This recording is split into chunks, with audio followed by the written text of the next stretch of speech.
Hey, let's delve deeper into teaching number 15.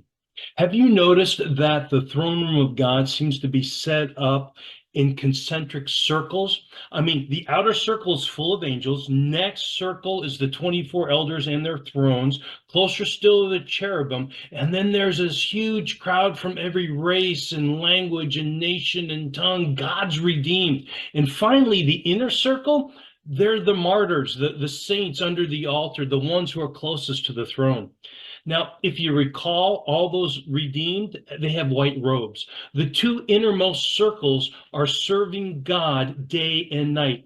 In Jewish temple worship, that was the job of the Levites and the priests. Remember, Jesus says, I will make my followers into a kingdom of priests and to enter into the presence of God. In other words, they stand in the Shekinah of God, the visible presence of the living God. In the Old Testament, the glory of God, the Shekinah, is represented by luminous clouds, thick smoke, and often is accompanied with fire. I mean, Israel is guided through the desert by the Shekinah of God, right? A cloud by day, a pillar of fire by night. When Moses receives the Ten Commandments on top of Mount Sinai, it's hidden by the Shekinah of God. When Solomon dedicates the first temple, it fills with smoke. But here in John's vision, the redeemed are face to face with the living God. No obstacle, no obscurity. This is a picture of complete acceptance, intimacy, and access. The reward is great. Living a life of fidelity for Christ, carrying out his commands, doing the job of an ambassador is not easy. His picture of the end times seems to indicate that it's a deadly job.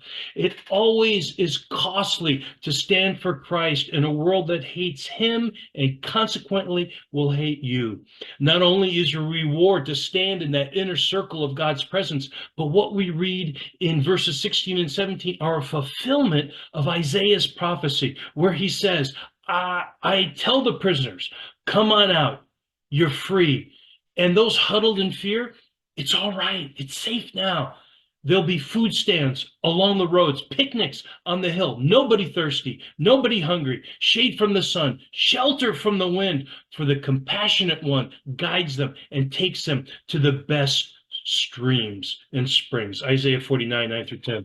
No more hunger, no more pain, no more sorrow. Instead, everything good. That is the reward for the faithful. So stand firm in the face of the horrendous opposition. And guess what?